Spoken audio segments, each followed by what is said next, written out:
Le Rav Yoshua Pinto a posé une question, il a dit comment ça se fait que Avraham Avinu dit à Eliezer, tu sais, à un moment donné, Eliezer dit Oulaï, et la Torah, il manque un vav, on peut le lire Elaï. Et Chachamim nous disent que Eliezer a proposé à Avraham Avinu, tu sais, si ça marche pas avec la fille là, qui m'envoie chercher en Mésopotamie, peut-être que Oulaï, peut-être, ça veut dire, tu voudras bien marier Yitzhak avec ma fille.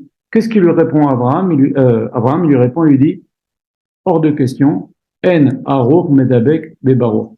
Toi, tu es maudit, tu descends de Canaan, tu peux pas te marier. Ta fille, qui est maudite aussi, donc, elle descend de Canaan, elle descend de Ham, c'est avec l'histoire avec Noach, il a maudit la descendance de Ham. Et donc, tu peux pas, toi, qui es descendant de Ham, vous êtes une lignée maudite, vous marier avec Yitzhak, qui est un descendant de une lignée bénie. אתה בקיא בכל התורות שלנו.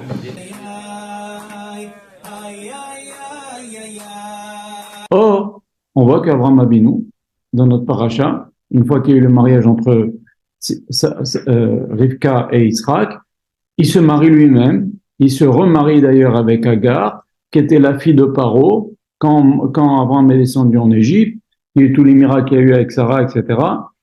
Et Paro a dit à Abraham, écoute, il vaut mieux que ma fille, elle soit serviteur chez toi, une famille de tzadikim, plutôt que reine, princesse, dans le palais d'Égypte où on est tous des gens impurs, etc. Et donc, voilà qu'Abraham Avinu sort d'Égypte avec Agar, Sarah lui dit marie-toi avec Agar. En passant, je vous le dis maintenant, mais on va en reparler, les sorciers d'Égypte, c'est marqué qu'Abraham, il est sorti avec des cadeaux.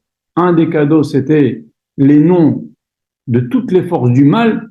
Les sorciers d'Égypte, qui était un pays plein de sorcellerie, ils ont confié à Abraham Avinu, ils lui ont appris les noms des forces du mal. Et alors, quel beau cadeau, c'est magnifique comme cadeau, c'est horrible. Et mieux que ça. Donc, Abraham Avinu, il est ressorti avec des grandes richesses d'Égypte.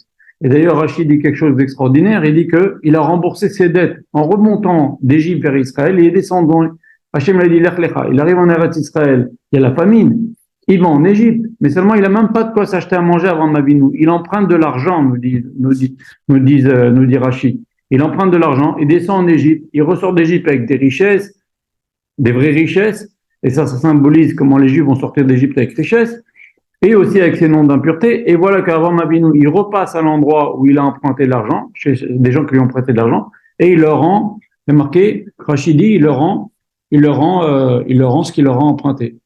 Mais maintenant, le Rav avait dit quelque chose de joli là-dessus. Il a dit que il a réparé aussi à Avraham Avinu la moquerie. Parce que les gens, ils se disaient, Avraham Avinu, Hachem t'a dit, Lech Lecha, viens en Eretz Israël, veillez bracha, tu auras la bracha, etc. Quelle bracha? T'as même pas de quoi t'acheter à manger, on est obligé de te donner de l'argent te prêter de l'argent pour que tu t'achètes à manger. Avraham Avinu, il est resté de marbre. Quand il est ressorti avec des grandes richesses, il leur a dit, vous voyez, Hachem m'a pas abandonné, il m'a dit, bracha, voilà. Donc il a réglé aussi les dettes au niveau de la Emouna dans la tête des gens. Très bien. Avraham Avinu, maintenant, Sarah lui dit, marie-toi avec Agar, mais Agar, elle descend de Canaan. Elle descend lui-même descend de Ham, c'est le fils de Ham.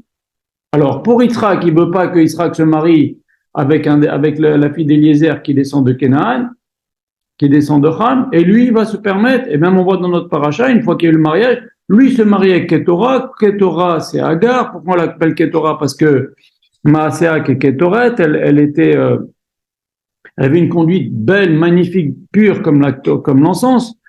Donc c'est pour ça qu'il s'est remarié avec elle. Donc pour lui, c'est permis de se marier avec une fille d'une lignée maudite. Ça, c'est première question. Et deuxième question, on voit qu'il a eu des enfants avec Ketura. Il les envoie en Asie. Et en Asie, qu'est-ce qu'il leur donne? Il y a marqué qu'il leur a donné des cadeaux et il les a éloignés d'Yitzhak pour pas qu'il y ait d'histoire. Une fois qu'il va décéder, c'est très bien d'ailleurs. Ça nous apprend aussi une chose. Une personne, il faut qu'elle écrive un testament. On va voir un Rav, un grand Talmid Chacham, parce que il a moins de petites erreurs, c'est une catastrophe. Donc aussi au niveau des notaires, aussi au niveau des rabbanim, on évite beaucoup de marloktot qui finissent chez les rabbanim, et mon frère il veut plus, et ma mère et ma soeur elle veut plus, et mon truc il veut plus. Oh là là! On écrit, voilà, je donne ça et ça après ma mort, ça, celui-là, ou partagé en trois. On écrit aussi.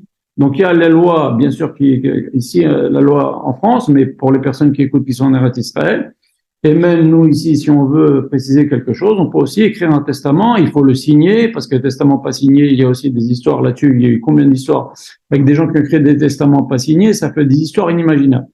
Alors, le mieux, c'est d'écrire. Parce qu'une fois que la personne est décédée, pour connaître ce qu'elle voulait vraiment, il faut trier ta métier, mais ça, donc il n'y a pas. Donc il faut écrire. Donc Abraham Avinu, pour éviter les histoires, il a envoyé ces enfants-là qu'il a avec Toret, il leur a donné, il les a envoyés à l'Est, en Asie, il leur a donné les noms de l'impureté qu'il a appris en Égypte. Et donc, c'est pour ça qu'en Asie, vous avez beaucoup d'impuretés, beaucoup d'idolâtrie, beaucoup de choses pas bien. C'est bourré de ça en Inde, en Chine, dans tous ces pays-là. Thaïlande, c'est bourré d'idolâtrie, c'est bourré d'impureté, de sorcellerie, de choses pas bien. D'ailleurs, il faut éviter d'aller dans ces pays-là. Rav Israël dit, il faut éviter d'aller dans ces pays-là. Bon, quelqu'un qui doit aller pour le travail là-bas, mais pour le tourisme, la vérité, il faut éviter. Il faut faire très attention. Maintenant, la question que le Rav Yeshua Pito a posée. Donc, il se marie avec, pour lui, c'est permis de se marier avec une descendante de Ham, et pour Eliezer, il peut pas marier Yitzhak avec la fille d'Eliezer, ça c'est un. Mais deuxièmement, depuis quand un tzaddik comme Abraham, qui est un des piliers du trône divin, il y a 4 piliers, Abraham, Yitzhak, Yaakov et David, Abraham, un des piliers du trône divin, voilà, qui sert de vecteur aux forces de l'impureté. C'est lui qui a servi de vecteur aux forces de l'impureté, Abraham Avinu. C'est ce que nous dit nos textes. C'est extrêmement étrange, mais les deux questions sont liées. Et je vous dis ce que Rabbi Choplito a répondu. Il a dit que c'est vrai que quelqu'un de maudit peut pas s'attacher à quelqu'un de béni. Donc, il pouvait pas marier Yitzhak avec la fille de Eliezer. Seulement, là, il s'est marié, lui, avec Agar, parce que Hachem lui a dit. Et s'il a transmis tous ces noms d'impureté, c'est parce qu'Hachem a voulu qu'il y ait un équilibre dans le monde. Parce que s'il n'y a pas un équilibre dans le monde, après, il n'y a plus de libre arbitre. C'est pour ça que vous voyez, quand il y a un Moshe Rabbeinu qui naît, donc les gens, bien sûr, ils vont tous faire la Torah. Qu'est-ce qu'il fait Hachem? Il crée un Bilam, qui est du niveau de Moshe Rabbeinu en prophétie, ou il crée un super tzaddik comme Korah, qui avait Ruach HaKodesh, qui portait l'étape de le Aaron HaKodesh. C'était un homme d'un très grand niveau, ok? Pour qu'il y ait un équilibre entre les forces du bien et les forces du mal. Et ça, c'est un grand classique. Et donc, Akadosh Baruch Hu a voulu qu'Abraham Avinu se marie avec Agar. Il lui a dit, marie-toi avec Agar. Même si normalement, la règle est comme on a dit, on ne peut pas se marier un béni avec une descendante maudite. Mais Hachem lui a demandé, et c'est pas... Hachem a fait exprès qu'Abraham Avinu soit ce vecteur des forces du mal parce qu'il fallait qu'il y ait un équilibre dans le monde. S'il n'y a que du tov, on n'a plus de libre arbitre.